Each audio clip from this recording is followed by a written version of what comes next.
The Eclipse, a deep space exploration vessel, drifted silently through the outer rim of the galaxy. Its mission was to chart uncharted territories, but the crew had no idea what awaited them.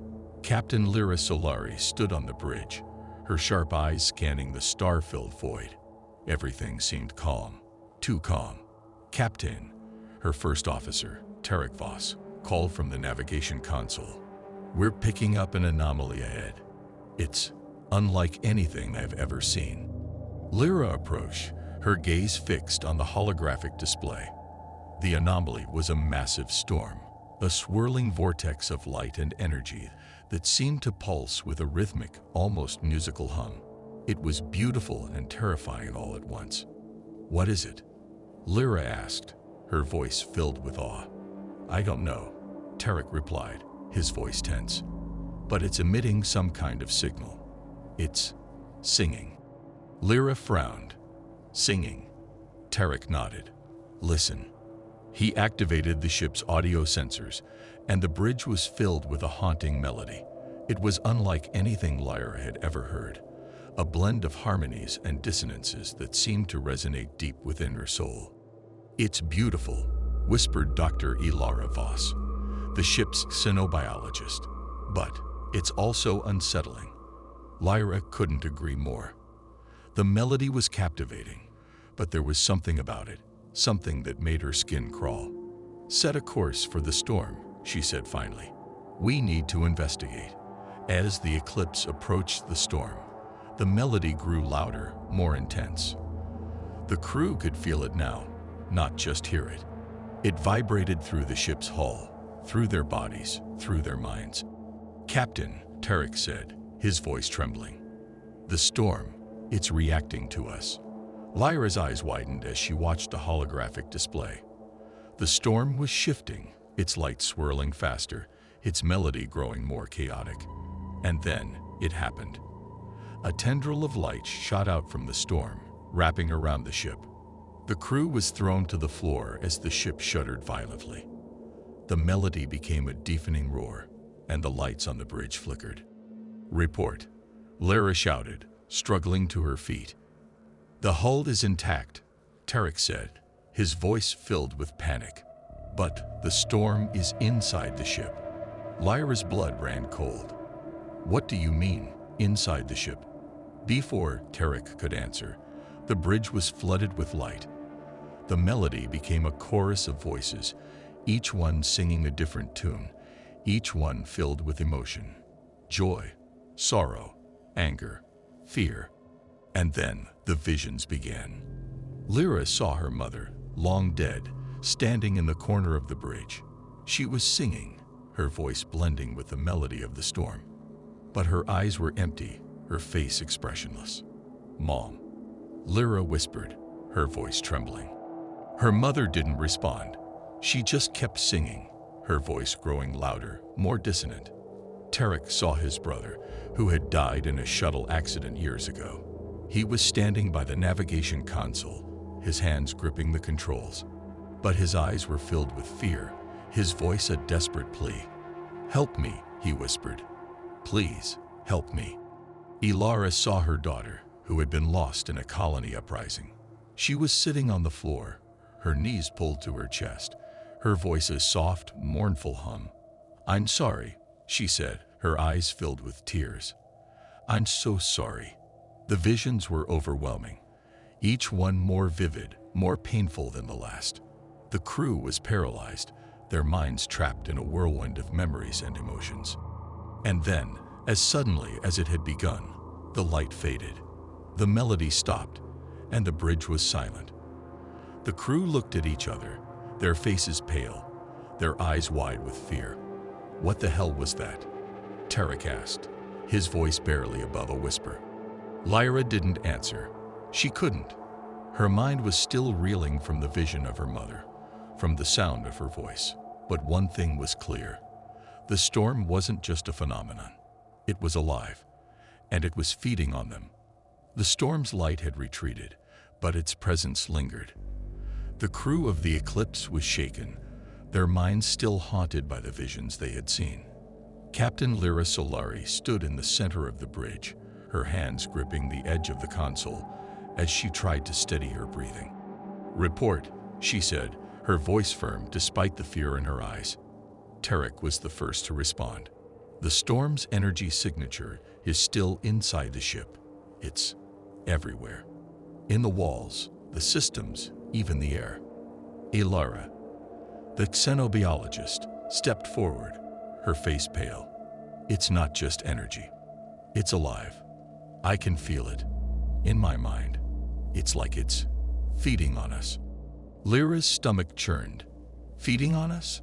How?" Lira hesitated, her voice trembling. "Our memories, our emotions. That's what the visions were. Our deepest fears, our greatest regrets. It's using them to sustain itself." The bridge fell silent as the weight of her words sank in. The storm wasn't just a phenomenon. It was a predator, and they were its prey. Over the next few hours, the crew tried to regroup. They sealed off the most affected areas of the ship, but it was no use. The storm's light seeped through every crack, every vent, and the visions, they kept coming. Tarek saw his brother again, this time standing in the corridor outside the bridge. His voice was a desperate whisper, pleading for help. But when Tarek reached out to him, his hand passed through the vision like smoke. "It's not real," Lira said, placing a hand on his shoulder. "It's just the storm messing with your head. It feels real," Tarek replied, his voice filled with anguish. "What if it is? What if he's really here, trapped in that thing?" Lyra didn't have an answer. She was struggling with her own visions. Her mother's voice echoed in her mind, a haunting melody that she couldn't escape. And then there were the whispers, faint, almost imperceptible, but growing louder with each passing moment. "You cannot escape." Lira, meanwhile, was in the lab, trying to analyze the storm's energy. But every time she focused, the visions returned. Her daughter's face, her voice, her tears, it was too much. She slammed her fists on the table, her breath coming in ragged gasps. "Stop it," she shouted, her voice echoing through the empty lab. "Leave me alone." But the storm didn't listen. The light in the room grew brighter, the melody more intense. And then she saw something new, a figure standing in the corner of the lab. It was her, but not her. A version of herself, her eyes filled with a cold, calculating intelligence. "You can't fight me," the figure said, its voice a perfect mimicry of her own. "I am you, and you are mine."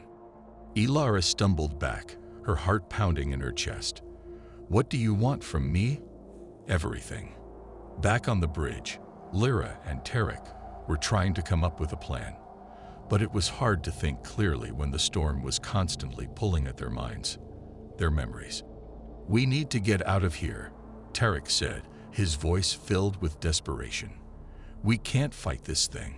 It's too powerful." Lyra shook her head. "We can't run. The storm is inside the ship. It's inside us. If we leave, we'll just take it with us." "Then what do we do?" Tarek asked, his voice rising. "Let it consume us." Lyra didn't answer. She didn't know what to do.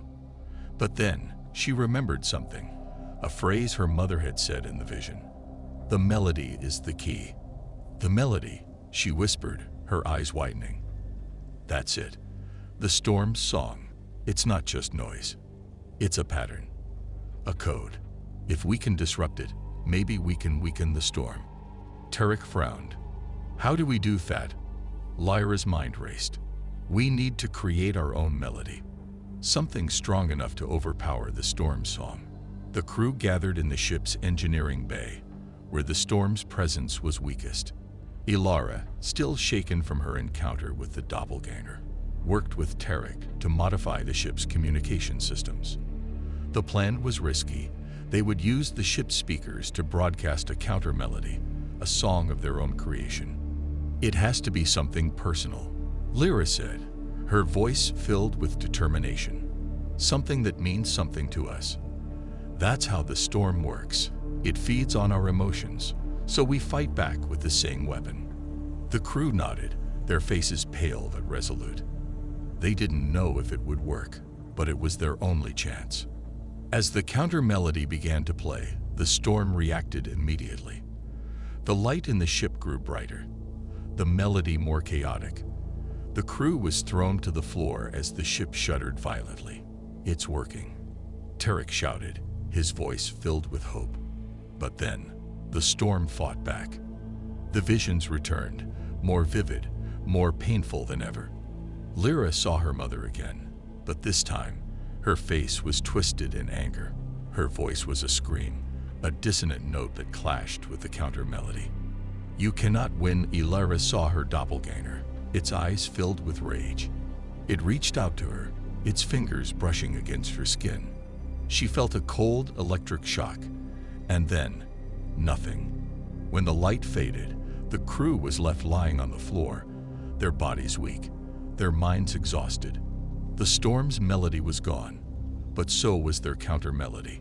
The ship was silent. Did it work? Tarek asked, his voice barely above a whisper. Lira didn't answer. She looked around the room, her heart sinking. The storm's light was still there, faint but persistent. And the whispers, they were still in her mind. "You cannot escape." The storm's light pulsed faintly in the corners of the ship, like a predator waiting to strike.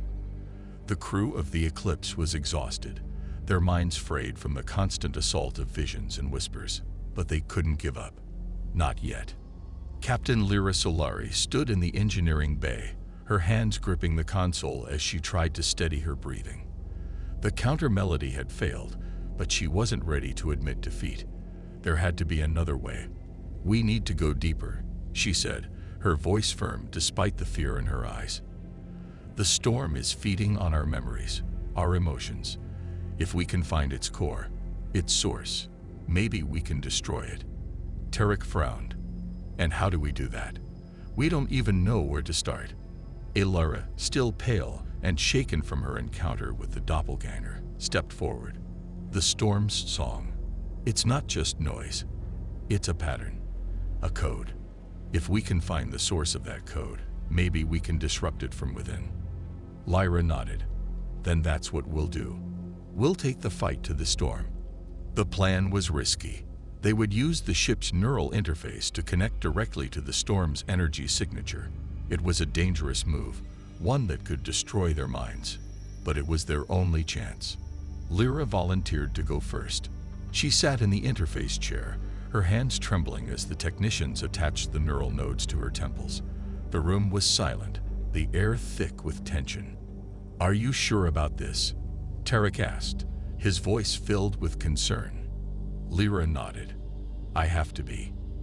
As the interface activated, Lyra's vision blurred, and she was pulled into the storm. The world around her shifted, the engineering bay dissolving into a swirling vortex of light and sound. The storm's melody surrounded her, a cacophony of harmonies and dissonances that seemed to resonate deep within her soul. And then she saw it, the core of the storm. It was a massive, pulsating sphere of light, its surface covered in intricate patterns that shifted and writhed like living things. The patterns were the storm's song, the code that held it together. And at the center of the sphere was something. A figure, its form constantly shifting, its eyes filled with a cold, calculating intelligence. "You cannot win," the figure said, its voice a blend of all the voices Lira had ever heard. Her mother's, Tarek's, Ilara's, even her own. "I am eternal. I am infinite. You are nothing." Lira clenched her fists, her mind racing. She had to find a way to disrupt the storm's song, to break the code. But how? And then, she remembered something, a phrase her mother had said in the vision. "The melody is the key." The storm's song was a pattern, a code, but it was also a weakness. If she could find the right note, the right frequency, she could disrupt it. Back on the ship, Tarek and Ilara watched as Lyra's body convulsed in the interface chair. Her eyes were closed, her face twisted in pain. They didn't know what was happening, but they knew it was bad. "We have to pull her out," Lira said, her voice filled with panic. "No," Tarek replied, his voice firm. "She's fighting. We have to trust her." In the storm, Lira focused all her energy on the core. She reached out with her mind, searching for the right note, the right frequency. And then she found it, a single pure note that resonated deep within her soul. She sang. The note cut through the storm's melody like a knife, disrupting the patterns, breaking the code. The sphere of light began to crack, its surface splintering like glass. The figure at the center screamed, its form dissolving into nothingness. "You cannot win," it shouted, its voice filled with rage. "I am eternal." "Not anymore," Lira whispered, her voice filled with determination. With a final burst of energy, she shattered the core. The storm's light flared, blinding her.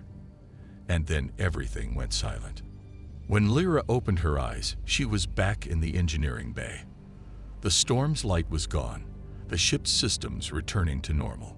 The crew gathered around her, their faces filled with relief. "Did it work?" Tarek asked, his voice barely above a whisper. Lira nodded, her body weak but her mind clear. "It's over. The storm is gone." But as she spoke, she noticed something strange. The crew's faces were pale, their eyes filled with a faint golden light. And then she heard it, a faint rhythmic hum. It was coming from the walls. The storm wasn't gone. It was still there, inside them.